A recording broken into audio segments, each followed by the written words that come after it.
जैसा कि आपने कहा कि आपके सपने बड़े थे, इसके लिए आपको मुंबई जाना था। तो क्या आपको शुरुआती दौर में इसके लिए कुछ चुनौतियाँ आईं, उठानी पड़ी और आपने इसको कैसे टैकल किया?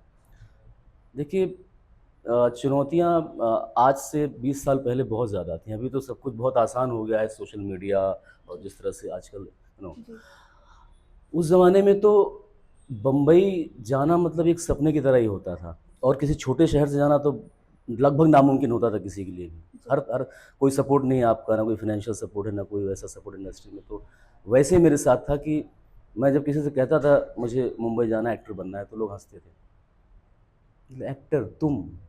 कहाँ भाई, क्यों, कैसे, कौन है तुम्हारा वहाँ? जी, बोला, कोई नहीं है लेकिन बनना है। अच्छा, कैसे जाओगे? मैंने कहा ट्रेन जाती है यहाँ से पुष्पक, पकड़ लेंगे चले जाएंगे। जी, तो कहना बड़ा आसान था लेकिन होना बड़ा मुश्किल।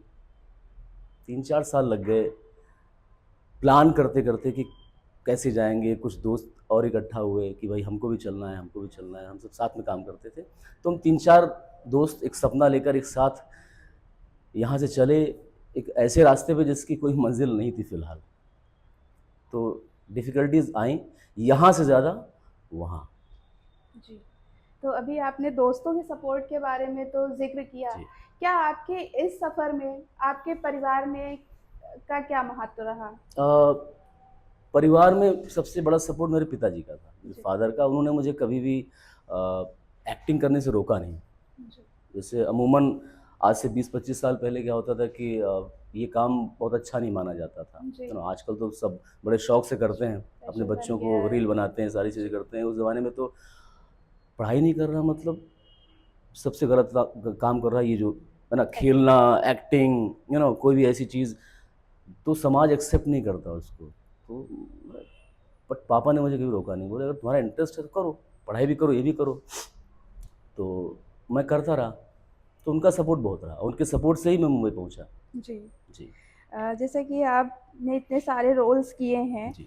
तो कभी ऐसा हुआ कि किसी सीन को शूट करते हुए आपको मानसिक और भावनात्मक रूप से कुछ परेशानियाँ हम्म। उठानी पड़ी हों?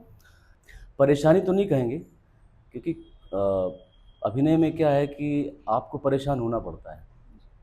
अगर आपको लोगों को रुलाना है तो पहले आपको रोना पड़ता है।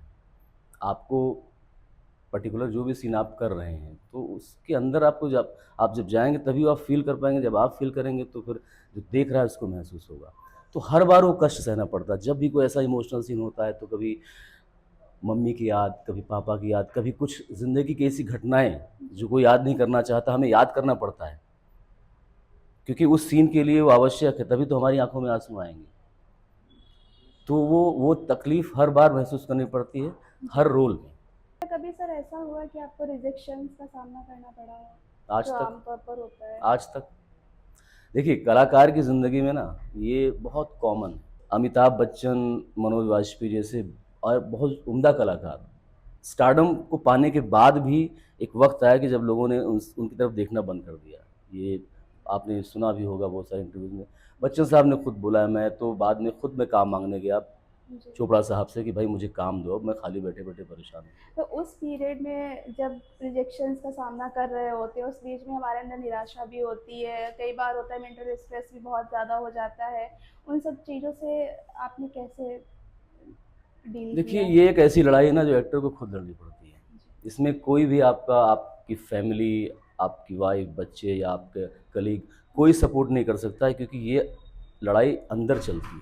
जी, आप किसी को नहीं समझा सकते हो कि यार मैं रिजेक्ट हो गया हूँ या मेरे पास आज काम नहीं है। जब काम नहीं है तो मेरे पास मेरे पास पैसे नहीं है, या पैसे नहीं तो मैं सर्वाइवल कैसे करूँगा फैमिली के साथ। जी, ये आपकी खुद की लड़ाई होती है और ये हर कलाकार के साथ यही है, चाहे वो सक्सेसफुल हो, चाहे स्ट्रगल कर रहा हो, सबके जी। साथ है। बस उनका सर दिखता नहीं है, जी, सबका दिख जाता है।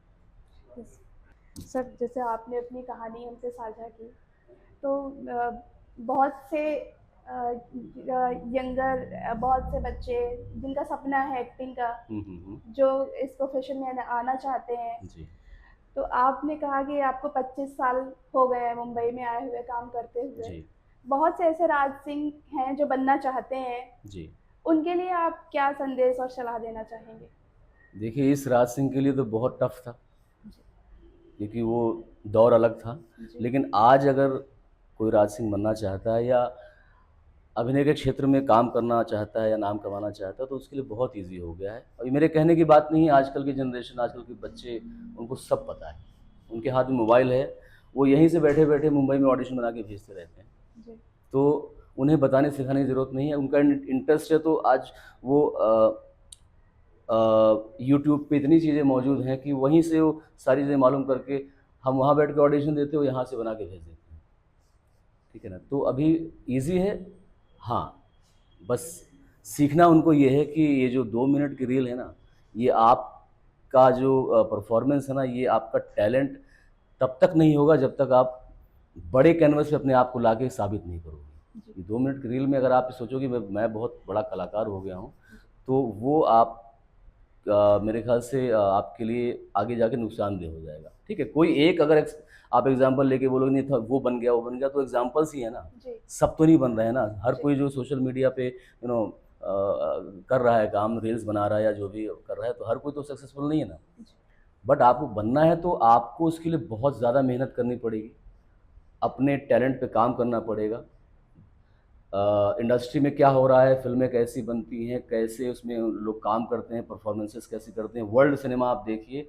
उसके बाद अपने ब्रेन को और कैनवास को खोल के ना, उस हिसाब से आप मेहनत करेंगे तो आपके लिए राह ज़्यादा आसान हो जाएगी, क्योंकि आसान तो बहुत हो गई है।